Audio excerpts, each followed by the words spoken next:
ఇప్పుడే జీ5 app download చేయండి. చూడండి మీ ఫేవరెట్ టీవీ షోస్ ఎప్పుడైనా ఎక్కడైనా. చూడ్డానికి అప్సరసలా ఉన్నాను కదా అని అడ్డమైన వాళ్ళందర్నీ అడుగుతూ ఉంటుంది. కానీ అమలాపురం అప్పలమ్మలాగా చేతికి ఏది దొరికితే అది ఎత్తేస్తుంది. ఎవరక్కా? అలా ఎవరుంటారు చెల్లి? తిలోత్తమత్తయ్య. ఆవిడే బిల్డప్ భామ. వదినా, చాలా ఫ్రస్ట్రేషన్ లో ఉన్నావు అనుకుంటా. లేకపోతే ఏంటి విశాల్?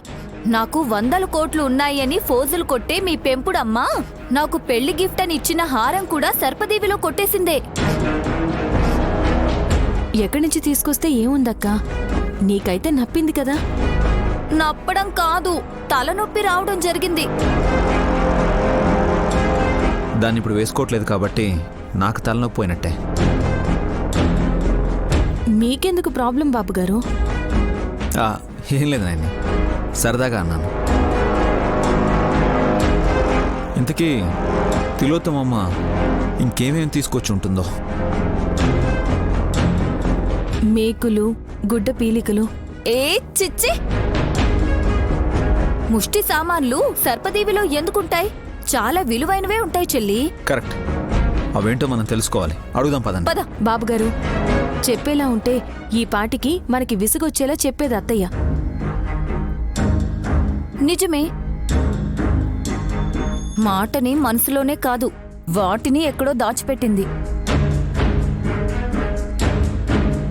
అబద్ధం ఆడగానే తల రాయికేసి కొట్టుకునేదే.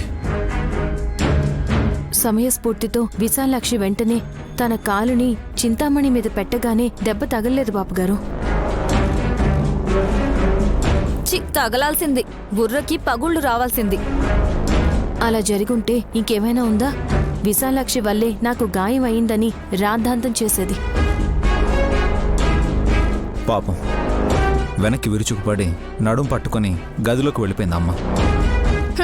బొమ్మకేం కాదయ్యా, నువ్వేం వరీ అవ్వకు. మనిషే రూపం మార్చుకొని ఇంటికొచ్చింది. పక్కటెముకలు విరిగిపోయినా వాటిని కూడా రిపేర్ చేయించుకొని వచ్చినా వచ్చేస్తుంది. కోట్లున్నాయి కదా. అక్క, నా అనుమానం ఏంటంటే తిలోత్తమ అత్తయ్యకి 10 రోజుల్లో అంత అదృష్టం కలిసి రావడానికి కారణం సర్పదివిలో తను దొంగతనం చేసుకుని తీసుకొచ్చినవే అనుకుంటున్నాను. వాటిని అమ్ముకొనుంటుందా? అమ్మడానికి అవేమైనా పాత ఇనుపరేకులా విశాల్? వాటికి కూడా ఏదో శక్తి ఉండొచ్చు అని అనుకుంటున్నాను. నేను కూడా ఇలాగే అనుకుంటున్నానక్క. చూద్దాం.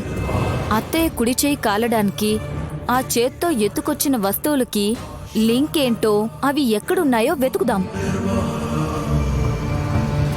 డౌట్ రాకుండా చూడాలి. Of course.